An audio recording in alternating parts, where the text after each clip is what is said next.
With threats to our nation waiting around every corner, adaptability is more important than ever. When conditions change without notice, quick strategic thinking is crucial. And with obstacles consistently impending, determination is essential in overcoming them. It's this willingness, decisiveness, and resilience that sets Marines apart. With our fighting spirit, we don't just fight battles, we win them. Marines are the constant our nation counts on to fight the unknown. And through adaptable problem solving, we do just that.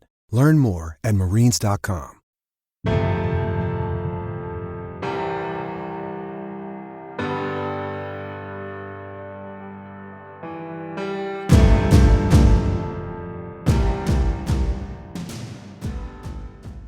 I don't think you're going to reinvent the wheel late in the season and come up with this, oh my gosh, brand new scheme, brand new something that we're going to catch them with. I think it's more of those little nuances and those little changes that are going to keep you fresh, and they're going to keep people off you, kind of kicking them off the scent, so to speak. As we progress into the late season, success is often determined by the ability to identify and exploit the weaknesses of opponents. This requires a comprehensive self-scouting process that enables you to understand your own tendencies and make necessary adjustments. By analyzing intricate details and nuances, you can gain a strategic advantage on game day. In this episode, we'll delve into the importance of self-scouting, the value of exploiting opponent weaknesses, and practical methods for sharing this information effectively. We are joined by head coach of Austin Peay University, Scotty Walden, analyst at Oregon, Dante Bartee, and defensive line coach and run game coordinator at Eastern Kentucky, Jeremy Hawkins. These three coaches share useful insight into approaching late season game planning on offense, defense, and special teams. What you see on tape is a direct reflection of what you teach and how you teach. Video is important, but if you don't teach well, you're not going to like what you see on your video. First Down Playbook has been helping coaches teach better for 13 years. It allows you to present installs, playbooks, and practice cards in half the time with NFL quality. Coaching tools like video pairing, a player app, practice schedules, and wristband sheets have made First Down Playbook a program management system with everything in one place. If you're in a position of leadership with your football program, receive a free 1-week look at First Down Playbook. Call them at 512-814-6158 or visit them on their website or social media. Mention Coach and Coordinator Podcast or use the coupon code COACH24 to receive a $100 discount off the normal $700 First Down Playbook team membership price. Links and the phone number are in the show notes. As coaches, we know that some of the biggest hurdles to our team's success can come from off the field. Your team needs support to tackle the endless list of expenses, uniforms, training equipment, travel, and more. But raising that money can feel like a full-time job. Thankfully, there's Vertical Raise. Vertical Raise is the premier online fundraising platform using innovative technology to create the easiest and most efficient system available. Raise more money in less time with a local fundraising coach who works with your team every step of the way to customize the ideal fundraiser. With options for online donations, digital discount cards, premium product sales, and even spirit shops, Vertical Raise has top-of-the-line solutions for every fundraising style. To find out more, visit verticalraise.com and we'll get you connected with an exclusive offer on your first fundraiser. Scotty Walden, the head coach of Austin Peay, emphasizes the importance of self-scouting and understanding one's own weaknesses before trying to exploit the opponent's weaknesses. He believes that focusing on little alignment and formation details can give away tendencies and tips to the defense, so it's crucial to vary things up and keep the opponent guessing. Coach Walden believes in the late season, it's more about making subtle changes and adjustments rather than completely reinventing the playbook. The number one thing that we do late in the year, and we all know these are critical district and conference games, and we've been fortunate. I believe we've lost, I think since we've been here, I have to go back and look, I think 2 games in November, and one of those is Alabama. Those guys are kind of good. So we not to make an excuse, but those guys are pretty good. But we do a great job. I think it's one of our strengths of self-scouting. And so it's, yes, obviously I know the question is more towards how do you exploit your opponent, but I think the first thing you have to do is look at yourself. And that has been something that we've done a really good job of in October and November especially, of making sure, and it's, that we self-scout ourselves. And what I'm talking about there is not so much the big things. I'm really looking at the little things where, when we run our number one run play, where is the back set? Where's the tight end set? What's the number one formation that we utilize it out of? Because obviously that's what the defense is looking at. That's what that D coordinator is looking at. Okay, when the back is set weak, it is 78% going to be run across the formation, when the tight end set here, all that stuff, guys getting tips from the tight end, I think people get your tight end a lot of times, and he tells you a lot of things about your offense. Same thing on defense when we're in 2-1 techniques as opposed to traditional or one technique and a 3. Is that a telltale that we're doing something? So just little alignment things, always looking at, we're very, very in tune to our stances, receiver-wise. If we're too far off the ball or if our front knee is flexed, not flexed, but straight, and it's not flexed, all of a sudden, is that a tip on we're motioning? When number 2's on the ball, number 1's off the ball, what are we doing when that happens? Do we have enough variety when that happens? All of these things is what we get our QCs to do, and we look at as a coaching staff, and then we adjust accordingly because we know the defense is looking at it. So I think because at that point in the season, I believe they know what we're doing, we know what they're doing. Now, how do we put the pixie dust on it, and how do we mix up enough flavor in the soda can, so to speak, to make them, hey, I don't have a beat on what they're doing. There's too many flavors of what they're doing, and, we need to be basic here so they can't get tips on you. So I'm more in late in the season, I'm more looking at ourselves and seeing how we can vary things up without confusing our kids than I am just sitting there looking at the opponent, because by then I've got a really good feel for what I feel like they do. Now it's about how do we adjust ourselves off of our self-scout. Yeah, I think it's amazing in sports in general. And it's funny because I tell my son all the time when I'm watching a game, he's amazed that I capture every steal he has on video, but I see his tell, and it's so slight, but I just know it. I can read him, and I know, like, all right, here he goes. And that's true in football, too. Especially as a team gets fatigued, this is about that discipline pre-snap. There's so many things you can gain. It's something I would look for all the time, and there were very few teams where we would leave, our scouting reports saying we don't have any indicators for what they're doing here. We're always looking for indicators. Right. And it does take that discipline. I love the approach, though, that you're looking at yourself as well, and what are we giving away? And that's, you got to be disciplined. That starts in practice. Yes, you do.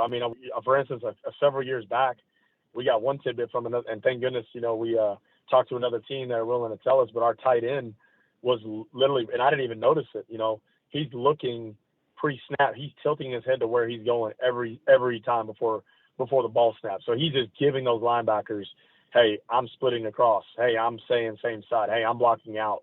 And we were like, oh, my God. We went back and looked at it. We're like, they're right. They got us.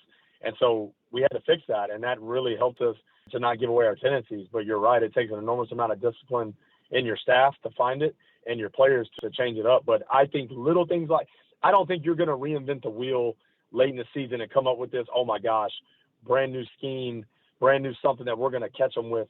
I think it's more those little nuances and those little changes that are going to keep you fresh, and they're going to keep people off you, kind of kicking them off the scent, so to speak, that are going to allow you to do what you do best, as opposed to putting in a bunch of new things that, they look good on the board and they may hit in practice, but then you run them in a game, and that's not something you do. And I think those things end up hurting you more than they help you. Analytics are becoming a major tool in helping teams optimize both their game planning and play calling. Few of us are afforded the luxury of having a team of analysts giving us every useful tidbit of information to gain an advantage. But the one thing we can do is take advantage of the technology available to us. While it is late season, adding a tool to help us in that regard can give us an edge in the late season big games and into the playoffs. One of those tools is modern football technology, which our guests have spoken about before on this podcast. The best part is that at the high school level, in almost every state, you can use these live analytics to make better calls, and that's exactly what modern football technology allows you to do. They have a 1-hour onboarding process to get you going, and you can find the link to their website in the show notes. Our next guest is an expert in utilizing analytics and breakdowns to gain an advantage. Dante, Bartee, an analyst from Oregon, highlights the need to have a call or play in the system that matches the opponent weaknesses. He advises against constantly adding new plays, but instead evaluating if the weakness is significant enough to justify adding a new concept. Coach Bartee emphasizes the importance of discipline and finding indicators in the opponent's game that can be exploited. He points out that the special teams are an area he feels that can exploit weaknesses the most and requires a more opponent-specific approach compared to the other sides of the ball. First, is there a call in your system that matches the weakness that you're saying? If there's a call in your system, it means I need to make sure that call exists on the call sheet when I play them. Too many times what happens is we see an opponent weakness and then we want to exploit it, and we're like, we need to make something new. See if it exists in the system. That requires you to have the tools in the toolbox beforehand. If it doesn't exist in the system, it's late in the year. So you have to make one of two evaluative choices. The first, if I'm going to add it to my system, what am I either taking away or not practicing to add something else? Two, is the weakness large enough that the advocation for adding a new play and adding a new concept makes sense in the first place? If you only saw that weakness occur 5 times and it's late in the year and you've seen thousands of clips of football, then is there enough value to add the new concept to possibly exploit that call? Now, there's one phase of the game where this kind of gets flipped on its head, and it's because it's the most event-oriented, junction point-oriented part of football, and that's special teams. And the only reason I bring up special teams is because your special teams plan will change every week because it's very opponent-specific. Your special teams principles should not. So you may, quote-unquote, add a new block every week, but the principles of that block shouldn't change from how you teach everything else that you do, because special teams is so play-by-play, junction point-oriented. What do I mean by that? Special teams is not a flow-based game. It's not a sequencing-based game. You get one play of special teams per drive most of the time, maybe 2. And so everything is now play or opponent-centric specific. That's the only time, in my opinion, the methodology changes. But the principles of whatever you're doing on special teams should remain the same. They shouldn't change. But for the other sides of the ball, you have to evaluate when you find a weakness. One, does the weakness require an answer that we don't have? If it has an answer that we do have, do that. Make sure it exists. Make sure you're running it in practice versus that weakness so you can exploit it. And then 2, if we have to add it, what are we taking away from that week? Can't just add without subtracting. We finish up with Jeremy Hawkins, the defensive line coach and run game coordinator at Eastern Kentucky. He stresses the importance of self-evaluation and fixing one's own weaknesses and tendencies. He believes that understanding and exploiting the opponent's tendencies, formations, and small details can help slow down the game and allow the defense to play faster. Coach Hawkins suggests using scouting reports with visual aids like screenshots, graphs, and diagrams to effectively communicate the opponent's weaknesses to the players. First and foremost, understand that you have weaknesses as well. You have tendencies as well. Just the same way that we're looking at those offensive linemen and the attached tight ends and the sniffer backers and the running backs and understanding formations and tendencies, they're looking at you and seeing that, okay, if I'm stunting inside, if I'm going outside, am I leaning? Or do I have a different stance? So I think, looking at yourself, fixing yourself first. Okay, well, I don't want to be exploited on a movement. If I'm about to move and I'm leaning a certain way, if I have a different stance, I want to fix that, just kind of quality control and go through and look at yourself first. And then we go look at the opponent. Okay, how can we exploit their tendencies? What are they giving away? Are they giving away run, pass? Small details like that, depending on what type of offense we're playing, what type of formations they run. Are they giving the run away? Or are they running a certain way to a certain side, to a certain offensive lineman, to a certain tight end? Or they run to the tight end side? Are they too tight and they're only running to this one side, 80% of the time? Things like that. We want to get into the smaller details of understanding the game so we can slow the game down so we can play a lot faster. What do you feel is the best method of sharing this information every week? Something that doesn't overwhelm them and is very useful to them accomplishing their goals, winning on game day? Scouting reports, for sure. We truly put those still shots, those pictures on scouting reports. It shows here's when an offensive lineman is leaning a certain way. Look at this offensive lineman. If he's doing this, if he has this stance, look at the formation, the chord formation. If the running back and the tight end attached tight ends to the same side, it's going to be these runs. If the tight end is away from the running back, it's going to be these runs. So showing them still pictures, showing them graphs and diagrams of percentages of what runs and what passes and what protections you're going to get from the still pictures, and then get on the board and draw it up for them and talk through it and walk through it and watch it on film. Just try to give them every ounce of ways to teach them and give it to them so they can actually take it in and take it to game day.